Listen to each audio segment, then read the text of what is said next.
Digital યુગમાં online banking તથા online પૈસાની લેવડ-દેવડ વધી ગઈ છે, ત્યારે ઓનલાઈન છેતરપિંડી કરતા લોકો પણ વધ્યા છે. વલસાડ જિલ્લાના પારડી પોલીસે ઓનલાઈન લોકોના પૈસા ચોરી કરતા 2 સાયબર ફ્રોડને પકડી પાડ્યા છે. વલસાડ જિલ્લાના પારડી તાલુકા ખાતે રહેતા એક વ્યક્તિના ઉદવાડા ખાતે આવેલી HDFC બેંકના એકાઉન્ટમાંથી ફરિયાદીની જાણ બહાર અન્ય એકાઉન્ટમાં પહેલા 2 લાખ અને ત્યારબાદ 37,000 ગયા હતા. જેની જાણ ફરિયાદીને થતાં તાત્કાલિક બેંકમાં તપાસ કર્યા બાદ પારડી પોલીસનો સંપર્ક કર્યો હતો. પારડી પોલીસ દ્વારા સમગ્ર મામલે તપાસ હાથ ધરવામાં આવતા મહારાષ્ટ્ર ખાતે યુકો બેંક તથા SVC cooperative bank limited Satara branch ખાતે ટ્રાન્સફર થયેલા હોવાનું જાણવા મળ્યું હતું. પોલીસ દ્વારા અલગ અલગ ટીમો બનાવી મહારાષ્ટ્ર ખાતે તપાસ કરતા હનુમંત હિંગે તથા અર્જુન સુરવેના એકાઉન્ટમાં હોવાનું જાણવા મળતા પોલીસે આ બંને આરોપીની તાત્કાલિક ધરપકડ કરી હતી. આ સાથે બંને આરોપીની પૂછપરછ હાથ ધરતા ઝારખંડના રાંચી ખાતે રહેતા સોનુકુમાર નામ બહાર આવતા પોલીસે સોનુકુમારને વોન્ટેડ જાહેર કરી વધુ તપાસ હાથ ધરી છે. પોલીસ પકડમાં ઉભેલા બંને આરોપી સાયબર ફ્રોડ છે. હનુમંત હિંગે તથા અર્જુન સુરવે દ્વારા પોતાના તથા અલગ અલગ વ્યક્તિઓના નામે 100થી વધુ બેંક એકાઉન્ટ ખોલાવવામાં આવ્યા છે. સાથે તમામ વ્યક્તિઓના બેંક એકાઉન્ટમાં તે 10,000 રૂપિયા આપતા હતા. જે બાદ મુખ્ય આરોપી સોનુકુમાર અલગ અલગ બેંકના ગ્રાહકોને લિંક મોકલાવતો હતો. જે બાદ ગ્રાહક જેવી લિંક ઓપન કરે તે દરમિયાન સોનુકુમાર દ્વારા બેંકના ગ્રાહકોના એકાઉન્ટમાંથી ઓનલાઈન પૈસા હનુમંત હિંગે તથા અર્જુન સુરવે પાસે રહેલા અલગ અલગ એકાઉન્ટમાં ટ્રાન્સફર કરી દેતો હતો અને બેંકના ગ્રાહકોના એકાઉન્ટ ખાલી કરી દેતો હોવાનું સામે આવ્યું છે. પોલીસે હનુમંત હિંગે તથા અર્જુન સુરવે પાસેથી અલગ અલગ બેંકની પાસબુક તથા ATM કાર્ડ મળી આવ્યા હતા.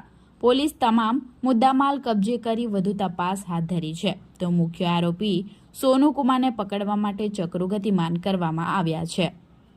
પારડી પોસ્ટે હદ વિસ્તારમાં રહેતા ફરિયાદી કે જેમનું ખાતું HDFC બેંકમાં ઉદવાડા બ્રાન્ચમાં હતું, જેમાં એક ટ્રાન્ઝેક્શનમાં 2 લાખ રૂપિયા, બીજા ટ્રાન્ઝેક્શનમાં 37,000 રૂપિયા, એ રીતે ઓનલાઈન ટ્રાન્ઝેક્શન દરમિયાન એક પૈસા ઉપડી ગયેલા હતા.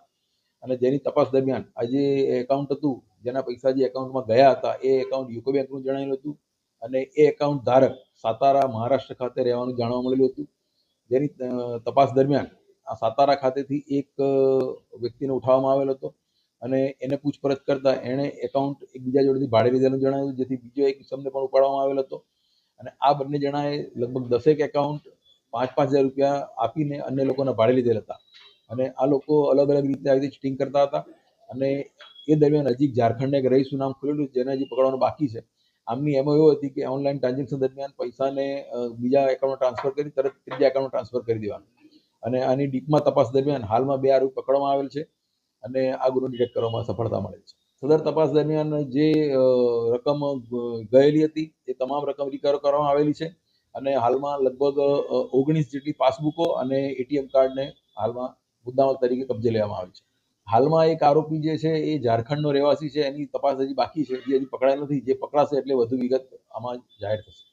આ લોકો એક લિંક મોકલતા, લિંક મોકલીને એ લિંકમાં જો તરત એમાં કંઈ કરવામાં આવે તો પૈસા બીજા એકાઉન્ટમાં ટ્રાન્સફર થઈ જતા હતા અને જે વ્યક્તિ ફરીવાર કંઈ એમાં તપાસ કરે તો બીજા પૈસામાં ટ્રાન્સફર થઈ જતા હતા. એ રીતે લિંક મોકલીને પૈસા ટ્રાન્સફર કરાવતા.